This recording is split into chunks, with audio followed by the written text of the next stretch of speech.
Mesdames et messieurs, chers amis,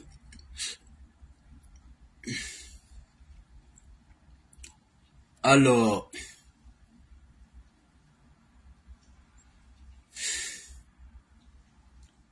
bonjour, chers amis.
Bonjour, mesdames et messieurs, chers je voulais dire chers panélistes, tellement on est habitué au panel TikTok.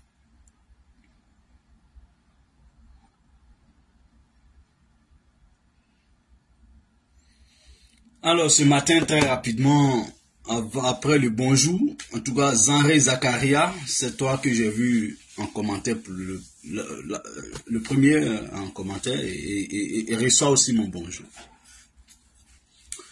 Mesdames et messieurs, chers amis, je voulais brièvement vous parler de ce qui s'est passé le week-end, la semaine dernière, c'est-à-dire l'opposition en Côte d'Ivoire, dans sa grande majorité, se sont réunis au siège du PDCI RDA pour signer ensemble un protocole d'accord. De quoi est-il question? Vous savez, quand on partage l'opposition, quand on est dans l'opposition, ça veut dire quand on n'est pas au pouvoir. Et qu'on s'oppose au pouvoir, c'est ça qu'on appelle l'opposition. Parce qu'on peut ne pas être au pouvoir et être d'accord avec le pouvoir, et donc être avec le pouvoir malgré qu'on n'est pas au pouvoir. Ça, c'est pas de l'opposition. Tu es dans l'opposition, tu es opposé tu es dans l'opposition, ça veut dire que tu n'es pas au pouvoir véritablement, mais tu n'es pas un opposant au pouvoir. J'espère qu'on se comprend mieux. Donc, ceux qui se sont retrouvés au siège du PDCI RDA ont clairement affiché que eux là, certes, ils sont dans l'opposition, mais ils sont des opposants au pouvoir en place. C'est ça qu'on appelle l'opposition significative. Donc, ils ont signé ensemble un protocole d'accord, se mettre ensemble pour revendiquer ensemble un certain nombre de choses que eux là, ils estiment légitimes. Les gens ont commencé à spéculer, à dire ceci, non, c'est-à-dire que non. Ceux qui doivent spéculer, c'est nous, en tant que militants de l'opposition, pour peut-être interpeller nos gouverneurs, nos leaders pour dire, bon, nous sommes vraiment d'accord avec vos initiatives parce que on a, nous aussi, appelé longtemps à ce que l'opposition pose des gestes, fasse des gestes pour nous rassurer. Parce que quand on est face à un régime, ce n'est pas maintenant que cela se passe dans la politique en Afrique ou partout d'ailleurs dans le monde. Moi, j'ai vu tout récemment ici en France. L'opposition s'est réunie d'une manière, en tout cas, une partie de l'opposition se sont dit, bah, on a le même problème, pourquoi ne pas se mettre ensemble, Même si c'est un but électoraliste, on le sait, ce n'est pas idéologique, forcément. Les gens veulent tout confondre dans ce pays. Non, ne confondons pas tout. Il y a des alliances électoralistes. Il y a aussi des alliances idéologiques. Quand deux opposants, qui étaient hier des farouches adversaires, vous les voyez ensemble dans une coalition, posez-vous d'abord la question. Mais ceux-là, pourquoi aujourd'hui ils veulent signer un protocole d'accord pour se mettre ensemble? Est-ce que c'est pour revendiquer ce qui les lie à eux? Est-ce que c'est pour revendiquer des conditions d'élection libres, démocratiques, transparentes? Ou bien parce que ces deux-là ont les mêmes valeurs idéologiques? Quand on se pose ces questions, ça veut dire qu'en réalité, on n'a pas envie de tomber dans l'invective. Ça veut dire qu'en réalité, on veut comprendre certains faits pour pouvoir distinguer certaines réalités. Pour pouvoir faire la part des choses. Pour ne pas tout confondre et pour ne pas désinformer. C'est très important. C'est très très important. Et moi ce matin, je ne veux pas pour l'instant être bavard. Je veux juste interpeller les uns et les autres. En 2020, l'opposition s'est mise ensemble et de la plus grande, que dis-je, mais de la plus belle des manières en 2020. Et nous tous avons suivi de bout en bout l'évolution de la situation. Et on sait comment cela s'est terminé. On sait. On ne va pas spéculer, on ne va pas polémiquer. Mais on m'a dit, quand le serpent t'a mordu, même quand tu vois un ver de thé, il faut s'en méfier. Ah oui, il faut se méfier. Donc ça veut dire que dans la vie, quand on apprend ces leçons, il faut donc tirer les leçons. En 2020, il faut d'abord que l'opposition qui veut se réunir maintenant là, et qu'on soutient, qu'il fasse l'état des lieux. De 2020, qu'est-ce qui n'a pas marché? Avant d'engager quoi que ce soit, il faut qu'ensemble, parce qu'ils étaient tous ensemble, hein, il faut qu'ensemble, ils aient le courage de se parler. Eh bien, très franchement, ce qui n'a pas fonctionné en 2020, qui a déconné, qui a fait ceci, qui ne doit plus reprendre ça, il faut qu'on se parle. Ils ont un canal, ils doivent se parler, ces leaders-là. Parce qu'il ne faudrait pas que chaque fois, on nous conduit dans des choses, et puis après, blacatabla. J'ai, moi, appelé à ce que chacun de l'opposition se prononce sur l'appel de Benoît du président Gbagbo Laurent. Donc c'est ça que j'ai désigné la clarification. Bon, les gens sont en train de se prononcer, notamment le GPS, Génération Un Peuple Solidaire, dont je suis membre. Oui, dans un communiqué officiel, la direction de Génération Un Peuple Solidaire a dit clairement que ils sont partants pour un accord politique. Ils sont partants pour l'unité de l'opposition. Ce qui, d'ailleurs, depuis des années, GPS est dans cette dynamique. Et qu'ils entendent aller discuter. Ils vont aller discuter de ce qui pourrait être cette coalition-là. C'est très important. C'est très important. Et moi, je ne vais pas être bavard pour l'instant. Je ne vais pas polémiquer, je ne vais pas commenter la décision de mon parti à rejoindre l'appel du président Gbagbo, je ne vais pas commenter. Je me garde le droit de le commenter maintenant.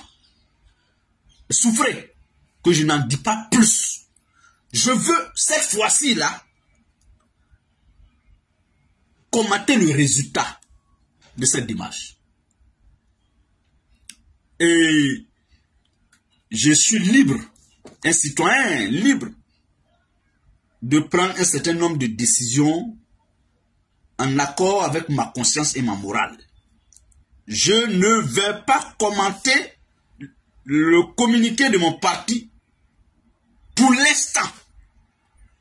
Parce que très souvent, on s'est fondu dans des commentaires, ça et là, de nos déclarations et tout ça. Mais bon, chacun ne comprend pas tout au même moment. Chacun ne comprend pas de la même manière et au même moment. Très souvent, ça fait polémique. Alors qu'il ne devrait pas en être. Voilà.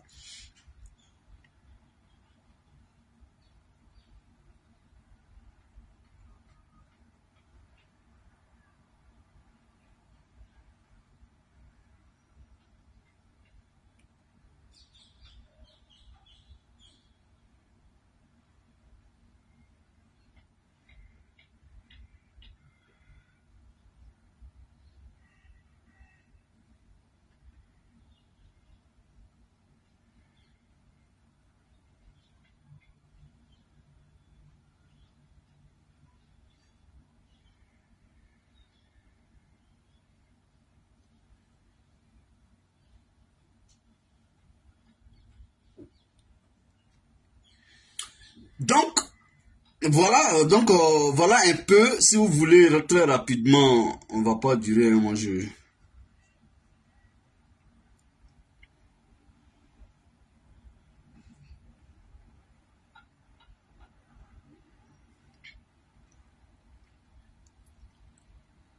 Donc, vous avez tous vu le communiqué de GPS, hein? Voilà, vous avez tous vu, ça est sur la page du président, ça est encore, je crois, sur ma page. Vous pouvez aller le lire, voilà, le communiqué est là. Donc, moi, c'est pour dire à l'opposition que en 2020, nous avons été déçus, hein, par la fin de la coalition du président Bédi. Enfin, dans la coalition dont gouverneur dirigeait le président Bédi. L'opposition n'a pas été rigide comme nous on le voulait jusqu'au bout.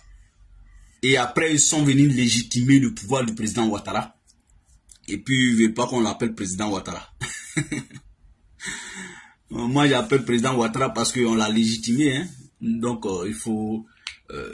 l'opposition est partie aux élections législatives, ils ont des députés, ils ont des groupes parlementaires, et puis bon, il faut se rendre à l'évidence. En tout cas, moi, je suis parmi ceux qui estiment que il faut se rendre à l'évidence, il faut prendre acte, et puis il faut passer à autre chose. Voilà. Mais en 2020, l'opposition a ignoré, a méprisé à la limite Kakabé. Moi, je n'ai pas aimé ça. Et c'est Kakabé, et c'est ce mépris, je ne dédouane pas Kakabé qui a été d'ailleurs un lâche, mais j'ai dit que quand on dit opposition, opposant, il faut écouter tout le monde. Quand on veut faire l'union là, il ne faut pas avoir trop d'a priori. Il ne faut pas trop de jugement de valeur. Ah, lui là, il n'est pas clair. Mon frère, il faut discuter avec tout le monde. C'est ça la clarification. Il ne faut pas d'abord, a priori, je vais dire, dès l'entame même, exclure des personnes par nos manières de faire.